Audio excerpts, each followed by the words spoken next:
Hey there, so today I want to talk about something that's really near and dear to my heart, sensation seekers. What is it? I'm going to talk about the science behind it. I'm going to talk about my experience with it and what I've done about it.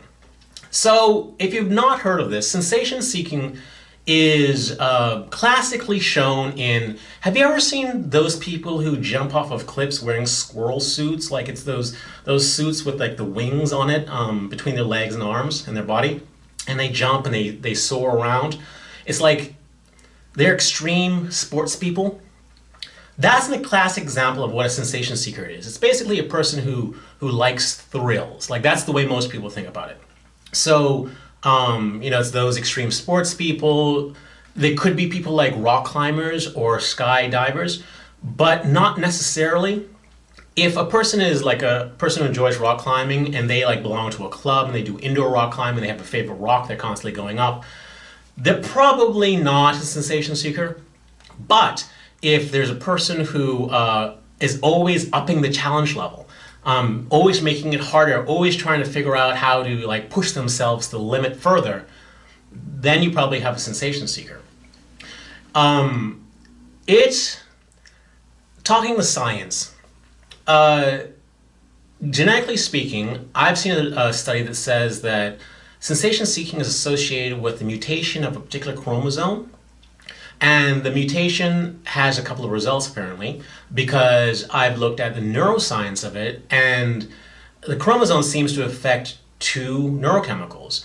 Primary is dopamine, which is responsible for us feeling like that thrill of excitement, and then cortisol, which is responsible for fear. So, starting first with cortisol, a study that looked at this showed that people who are sensation seekers tend to be less sensitive to cortisol.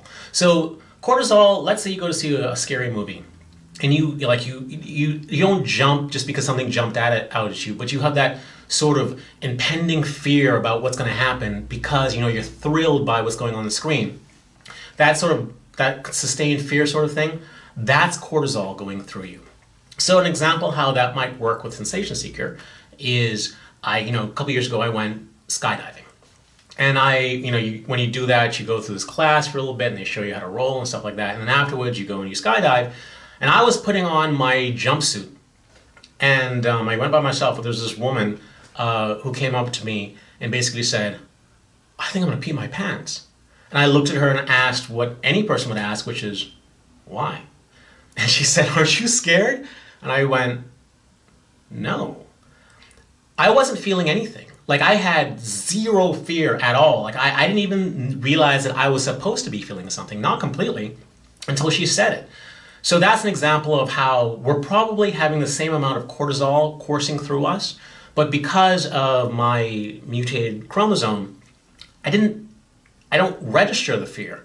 So sensation seekers, going off of that logic, are probably people who don't have a lot of anxiety problems. They're probably the ones that are good in a dangerous situation because they're not being swayed by fear very, very strongly.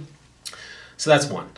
Dopamine is another neurochemical which is responsible for reward. So when we are out there and we're living life and we do something, let's say we do a new sport or something, or we do a new activity, and afterwards we get this like sort of rush, and it's like, yeah, I like that. That's fun. I think I might do that again. You're getting that because dopamine is being released in your brain. So as soon as it hits its receptors, suddenly that's the rush. And that is why you say, I would like to do that again. And it's evolved to do very specific things and help us exist as human beings. So the way it affects sensation seekers is, here's my analogy. You've seen a microphone, of course. And if you look closely at like a professional microphone, there's something, a little dial on it. It's called a gain, right? So it's like a volume button. So you turn the gain up and you talk into the microphone, and let's say you're in a room, your voice comes booming out of the speakers.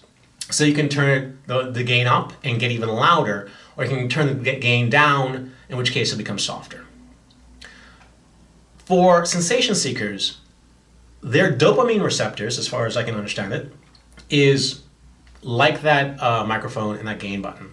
Whereas normal people have that gain button set to a certain level, sensation seekers have it down a lot lower. So take one person who's a sensation seeker and one person who's not, pour them with just as much dopamine, release just as much dopamine in each of their bodies.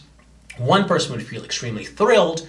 The other person would respond less. They wouldn't be as excited, wouldn't be as thrilled. So here's an example in my life, taking the same skydiving trip. So we get dressed and we're walking out of the plane. I see the woman again, she's shaking. I'm walking out of the plane. I feel nothing. I feel literally nothing. It's like I'm just going on a walk. I get onto the plane, we climb on the plane, the door closes, nothing. We take off, nothing. We level off. I asked you to go first because I figured I'm starting to worry now. So I asked you to go first, and everyone agrees.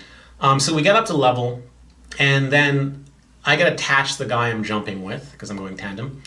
And then he opens the door, and when he opened the door, that's when I first started feeling something. So then I'm like, okay, I can feel it. Oh, this is exciting. Oh, this is exciting. This is great. So we ease over the edge of the door. 1, 2, 3. We throw ourselves out. The wing of the plane goes rushing by. I'm like, oh my God, this is great. I'm yelling, I'm screaming. It's so fun. Oh my God, this is so wonderful. We pop the chute. It goes up. And then if you ever skydive, you know that there's like 2 minutes, like 2 to 5 minutes once you've popped your chute, that you float down to the ground. Quietly, it's the most peaceful thing ever. So I release my chute and I'm like, this is great. This is great. This is very peaceful. This is very peaceful. And then I land, and the person asks me how it was, and I'm like, oh, that's pretty good. You know, it's fairly exciting, I guess. And then I see the woman land, and she walks away like, oh my God, oh, that was so exciting. Oh, geez, that was such a rush. That was amazing. So that's an example how she and I probably had the same amount of dopamine being released from this experience. With her, it resulted in this extreme level of sensation, whereas for me, it was barely enough. In fact, I found it so non-thrilling that I have never done it again because it just wasn't enough. So that's the neuroscience of it. So how does it affect a person in everyday life?